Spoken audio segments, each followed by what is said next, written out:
and a press conference because so Ashanti region Ashanti region youth wing no emubi ese omaye press conference declare ese on say Dr. Bryan Acheampong eba Ashanti region be campaign na Ashanti region no ba be campaign no obeblimu Dr. Bawumia say ono ena ama NPP win election ba almost so there omo assessment no chere say ye ka nipa ama NPP win election pa Dr. Bryan Acheampong eka ho because ka say be to say ye hand you power mamu ne hand you power mamu china ene Senate hotel na auto na hotel sa na auto no say cabinet ministers no eno na man DC for gina so can say NPP aban no state capture na nkofo eto aba editia NPP into only right bia say obeko round na wa accuse Dr. Bawumia wa bro no involved ma de no etimi ba so ntienra press conference ba no lero me de asem makanda bia say adia anye ene say enipa nyina betua namon na de na nka bo pese mo nsaka mo nsan kanwie na fei munu no obi na mututu sha dumu ni adan ade ba kwa makoma me empe no because so obi timi bie na no ka se Dr. Bawumia early concession eno kra kan bi ene elusu seat as if we say Dr. Bawumia ana ewo coalition centers ya kai parliamentary candidate be elections we are parliamentary candidate wa coalition na want me am wa ho am pem rante ni maba wa be gina wachi akole tu resource na ulusu a then wani hu na de kwase obi dabia me kam de Dr. Bryan Acheampong me kase seme ye kase me mark woni e ma MPP di nguguo na me fa se ma no a out of 100 aha mama ni mu 40 wono nko a Dr. Bryan Acheampong ono nko mama ni mu 40% because Senate nsam no nko a no asemo a de bre party ni nyasem ketwa a whole organized labor aye demonstration eti aban no because of wo Bryan Acheampong ta wo so koto Senate hotels enya bone se oman no se na japade bo oton Ghana ni beto baba bo se wade nyina ho kwan enya ni nyina so na ye doing the right thing at the wrong time no and also it tends to be wrong baby na ye gina no senka wo strategic and kabam say that time no and say wo come baby na wo kro no because the party had election to win one win no ho wo gire wo nko awo de ho e na akoye no sorry ti a party no e na o say man pipi tina ho a ken obeto Senate hotel no yenso Senate hotel yempese eton enti se be na onya kwan to Senate hotel de yempam MPP no mumfiri ho na wan to Senate hotel enne enye wani wo mfere na akwa bonte be ka say Bawumia ne ma yelusu. Okay, my me ko na the Ashanti Regional Commanders youth commanders no but near address a press conference no yenua Bright ye no enkasa. Right, good morning. Good morning Adero. Na boko de anyansabu akwanya kopa daroma ye ho ye na mo so e nyankopon adom ye so ye ho ye papa ye sendra mo ye nsentwefo nhyiemu ewo asantemantemu na mo sesen daroma dase na sa dwumedi ne koso te endra te said ye wo kan ye no and there is a saying and painful coming up in team that the future of the party belongs to the youth, and as the youth organizers of NPP they teach you from the stronghold of the New Patriotic Party. And you may be one of my course on that yan shani and penny puma sibre and mimoniana. Ye queer nimono, ye who is a bedin semu. And should it be in that case, a choir answer a son, the founders and answer the tradition of our party, ye na yes young said that one. One shana a yako ye bleachy at the amantimana oban. They will make cancer because ye say a battle be an okwa a ye party A, party B, anything. Na wujina wapre ama Ghana for to me decide say party A wunju medie any senya moye monye mentino mumbeje Ghana kunya na monto aso fi wo sanfama ye. But before then you will be a friend internal promise ye wojuma currently e bi na ekoso NPP mu it me say other political party we obeji akunya no so aye one day but then ya watch a proceedings ekoso in line with other aspirants, very vulnerable aspirants. I mean intellectual people. So we pursue what Jakunyano by the founder of the New Patriotic Party. We respect them all equally. Yenta will be any award drop papa be chance so the ma will be. But your genesis in say NPP as a party, our principles, our values are a guiding you media ye. Yenye party ya ton ye hu si yen to magufin edidi ye ho atem ewa bontensa. Enu ntim panfo ni bi no eye twese bi ye nyi maburu ye hu ni si ye fa so wa enye yi. Hence this is the time e wo si bi ya no na ye sikire ye sen na ye kama mansa nyire hu se. Saa niema obenti ye no edi bia bre ni bi o hawa bre yen party yi pen. Enu ntim sanki yetumi atwa so ntema ansanya kodu sam pempen so na ebeboa yen. Na enipa ba ko a wayi ne ho you will other two or distant, but for now one on bar reading more. You who say or bar reading with the chain is on way in a bonten or bar reading the same thing of a repeat. And if you say, well, Dana will feel walk on a sad Dana was here this message in Sumano. Perhaps it be a not trans no reflect on later. Obey said, the Mebuya Keno or the quadrant Juma, was a sunny way of campaigning. Then you have the Radin Namekasa and the promise I ye. Assembly a better from Biano and this for what it. Ovia the yama wa betumi serve as a weapon to them no ombe yusu as a campaign to against the New Patriotic Party during the general election. In fact, as far as no can ABC during the 2024 elections ayekoye, most of the campaigner want to omu yusu ye no eye ye nia kase ye ho during the primaries aye no and some ye kegu abonten yen kind of all transfers ye water no out there and yeme bi ye wa bre wa bem as individual people ekuta position. And then this for dinner so campaign this year. And when you beto Ghana for some, again so the to about it. Not because MPP buy and perform it.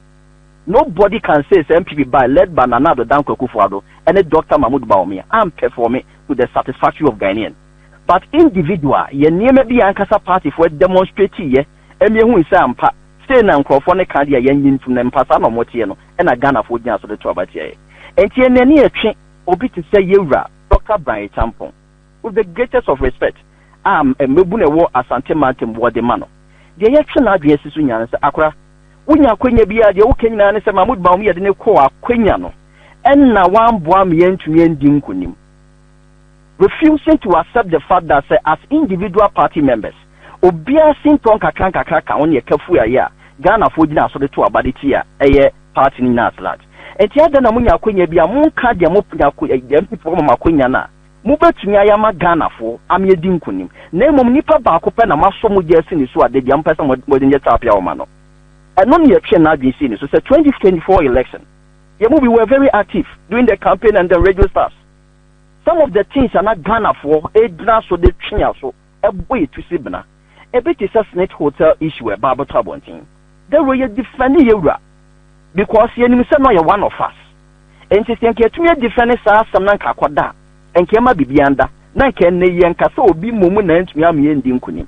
So we were only reminding him that enye Dr. Mahmoud Baumia na Ghana for so mompe no enti ne to abaditi ya no se ne bi mu ka so ye nkemoni enti na Kristo fo mpe no me am no kasa me yo Kristo me to aba Mahmoud Baumia enti party ni bia one or the other no se Kristo fo nto aba Mahmoud Baumia enti ne lose election no they were the bia de me can say the question we should ask that person say or no as Christian no or to aba Mahmoud Baumia na say otonaba man dia Kristo ni be no hu ni say ontonaba Mahmoud Baumia enti ne do Dr. Bryan Acheampong adwen esiso say sa hotel issue no yenya snit contributors ye estimate one number to 1.7 million mu di to mu sesa niema ekoso ni ade wentu no se mu benya tumi na mu di mu tumi ni mabatiri ebegege ye japade fruwa ma yen sika bi e wo se yen saka no yen santumi nka dia enye beto abade atiam ne sa agwagwo and me one of your sister station ye kasa one of the radio workers na mete say ampa oni na busuafo antoba ma NPP for because ni nana why ye juma ne lifetime now audit service oba bonten na ne kakawa waso otumi kwadi din na asefo no ewie na akwa ebo achibidi and for that reason when the busuafo be na gyan so to abaditi the New Patriotic Party enti ni ekwe na agye so ade ba ko a amanfo de kuti ayene ebie campaign tra ye koso Mahmoud Baumia kopie ne mpesua so Yewra Bryan ya akonya kasaye say ahoden bi odi gina so that we will not hand over power to NDC. Yemfa too many mawono. This in a can, what the bemwa, the benanso suane kwaye say as a party omu ye undemocratic. Even though Ghana, I say your democracy system, I party, of course, and one year party service in there. And none of the Brenans to the Buyane. And the Saka Sanitary Bebena Jeffrey say, and the NPP for a yacho, Ako a Bribia and a Ghana woman, yes, peso. For that reason, Yantu about 20 hours. What the other 20 years, the fertilizer issues are buying started the policy of planting for food and jobs. And now, Ghana for you are buying back to us as a year the agric minister. Akwenya by CM for fertilizers, ye, a being called boy you queer for. Look at that timer, a could the various consensus are now was a MMDC young Waguma. A bima call at the form of Kwamia register a year queer for a year. Ye share him self as ever. Ye share him ever. Fertilizer San Young could do that. Now we here will be say ya into a year before fan to about 20 years. We do all this from our end as individual ministers and other people who are position like CEOs in the Ayeka. Now, you are not for just to about it here. Yes, Mahmoud Baumi, you know, as a fact bearer, or Candino, or no, I share this way, I am to about 20 near my year, and 41.7% of Dr. Mahmoud Baumi, and it is some way you'll be a not year. Campaign tools near me by a logistics by if you can buy it, or be at any dear call from your campaign. A catch a Ghana for a near my yagan a dorsal. Now, you see a handful of turning to us what year. Moshe de nana do dan kweku fa ne ba omia ye no na mo fa ne baba omia embe to aso ka Ghana for omontu abano e ma ye vote no embo that percentage nana enti ne ye twe na adwen si so enyeme bi omo ye me ye call sa onye nimu no yes ra mo ani diem nya ho brase ne obuo kwan so enya ho maso so a that ebe ya omo ka de mu betumi aye ente delegate no omo ka de mu betumi aye ente Ghana for no na emom se ye de obakofo AC a Apampa Sonia Chano the youth organizers from Ashanti region, I mean 62 current youth organizers and their deputies, including 34 former constituency youth organizers out of the 46. The year say you run say, ye penasem, or ye party this year. Ye nim say a mrebebre when him. Then go back to near to Tunanamo ye.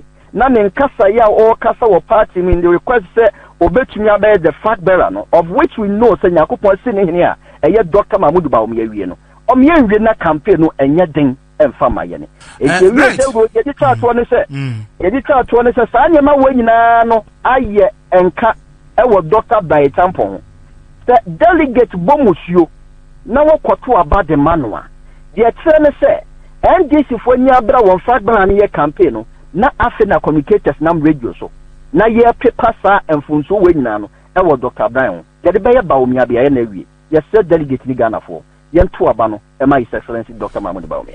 Okay, me moya mo press conference ni wie me scan through social media and there's 4 questions bi o ho ankrofo ebisa. 1 ye say obi awu mo list am publish say nipa mo nsa secretary na se no obi awu last year say early this year na nensa sakrata no asibi. How do you respond to that? The list about one thing indeed comes with their names, their positions, and then telephone numbers. There is no signature in front of any of the commanders. Omujitu Muse Obeyesa Jumodia Boy, His Excellency Dr. Mahmoud Baumi. And of course, some say Sajin where you put it together, no. It was somewhere December last year, you debated the mapa this year's beginning of January, and you finalized on that list. The third brother, Ayeka, say, may so rest in peace, deputy youth organizer for Ayeka constituency. Once again, may so rest in peace. After that coming down, he was with us. He was with us. In fact, ebe sineno ye kaise no. Our brother is still with us. But say if that is the case, there now more year such a press conference. Don't you take some more review more documents ni year and more about to avoid controversy and no be easy. Yeah, there many are doing war and Susia or the band to share the total number of youth organized the Babon was 92. Representing the total number that we still have in our party album, Yekoto Abana. In fact, the third gentleman we are talking about, Yekoto Abana, still in the album, because we were free, I can't say, so. Let's accept it was an administrative error and a buy. But the point I'm making now is that with or without it, the gentleman is still counted to be a number of the total youth organizers that we are having in Asante region. And like I said, Oko album in verification, Oko verify and say, you know, his image is still in the album, adding up to the number of delegates that we have in Subin. But Ralph, Brian told him, I don't think you should stretch it because na Okamo home until CBM. Yeah, exhibition. You be in the film because we, and you know, what the neck can we so I think now can an error, and so we should put it there. And then the second one is I didn't know we press conference now say no smacks, and metana hey may not start say the same question keeps coming. Why were you in no smacks? The room no say I'm even stressing. So would say me kasa here. It's not so easy for me. For the past 3 days, we experience code, and yet na him acquire this particular day in which we are spread there fast, and the Nippon bet now and saying a Nippon months now way. So I needed to protect myself in such a way that Emma will be our Bemino and get infected with that kind of a. But no, be anywhere no bear address it. Say when you went to me and ya, will be anywhere bit me addressing arrangement no na ya yewi. And you know there was size me sure say be a wakumu be pen.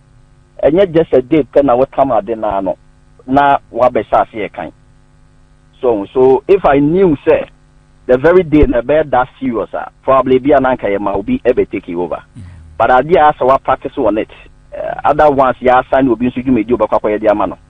And a man of Kobanesa. But there were the points that I was saying and said the content of the release and the point of this thing here that we are discussing. Okay. The other question. Pay attention to that one. The other question. I mean, we should because see you have to answer all these two because and they may give you way for your content, you know, to reach the whoever you want your content to get to. But the other question is, Dr. Acheampong Aba Ashanti region, Abeya campaign delegates no aginatum enti who abo Dr. Bawumia. And Dr. Bawumia the chita for na abo mo pa say monya sa press conference we na mo fam good Dr. Acheampong hufi. How do you respond to that? Look, Dero, obi onum Dr. Mahmoud Bawumia biano. Say obi gina bonte na okasa asem we ya. You see say in the pani that time or time Dr. Mahmoud Bawumia. And I say or casa because the rate at which a press conference in the Bryan say 1 year maybe won't fee. In the end can be being papa no fee. Trust me. Dr. Mahmoud Bawumia knows nothing about this press conference. The wife, Madam Samira Bawumia, knows nothing about this press conference. The national coordinator for Dr. Mahmoud Bawumia's campaign knows nothing about this press conference.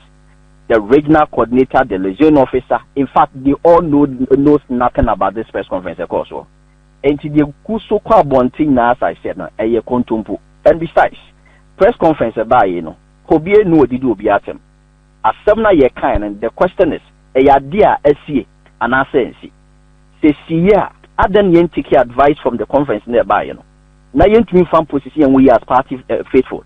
Near kwe nimono, yen ye de tania, ebe boyina, a Ghana for yen won seem to be a. The Yamia be a Dr. Mahmoud Bawumia as a founder of the New Patriotic Party. And see, and you'll be na a sponsor will be, and you'll be na aye bribi amobi so uncle Janka. So in previous. Yeah, youth organizers, you buy any more for that. Youth organizers say you'll be no to your and you can't force anybody. Someone a better for no affair, youth organizer wouldn't know what you be asking. That Kodakusia Namunkoye press conference. And Kotia will be, and Amunko Gubi, and Amunkasentia will be. We are all matured enough. A lot of them are family members. And Tianya Sabimkra, na ya control is a remote control. No, na ye mia also maybe a person could Yaka. We are above that. A ye nim Jenny Yan Semono. The woman say young, Shani and Chinya Sisua. And they will trust me. We are for DMB, dear. But a DMB Babaya campaign on your platform, Dinaso. None of the Koyeso will deliver a message into the delegate. And I said you are here, Bebwama Ghana, Edinabi.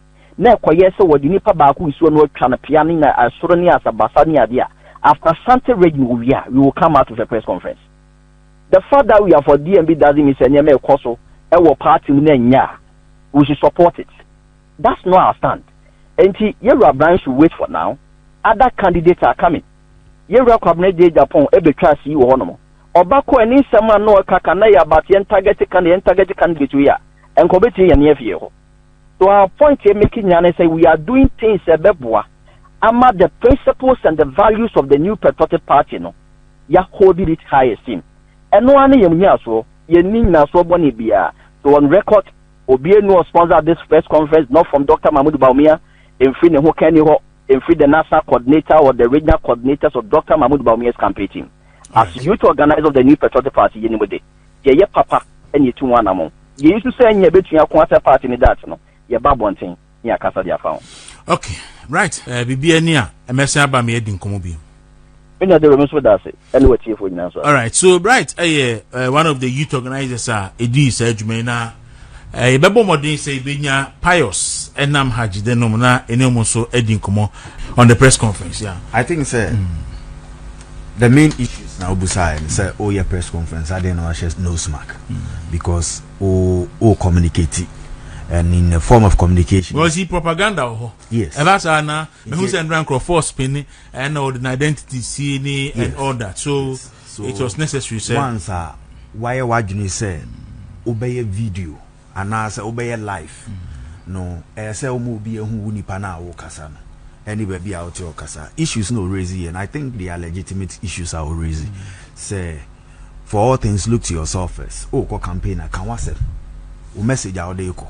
Na se udi obi benante ako na se ne ekoi one say insema ekokoso no ba ko senate insensem no 2 fertilizer insensem no 3 drought insem no sika ye de mae what ya see ena enkonkonkonkonko a sa 5 million asem ye ba yiso eno so de no ho aba be remu ho ama say obi ka say 5 million no motivation obi so ka say 5 million no na car campaign sika na nation ne de ma nation ben ne de ma you see so acquire to say compilation of lies what you say near this stamp so enti na necessary say and a lot of normal no Ashanti region so far based on these things because such more development in Baby by Greater Accra na hotel asem ye different day no kuje to council I mean a lot of communicators were saying say they even needed resources send on to me a counter the cost no o man ni aye we nyina na ewi a na wo kwa ko be a book of Genesis but wo be a book of Genesis no na wo the our mark wo present day mark what you say sa 5 million ya o di mark na de Japan ya eno so kra campaign wan koya o sa ekoye Judas adwuman eno di ma communicators ebra na hotel asem na sorry a anka asem in comment me say way for crowd there was another one trending on social media say ye free aban mu no ye lose election no ye 850 million be payment eno so na social media no all right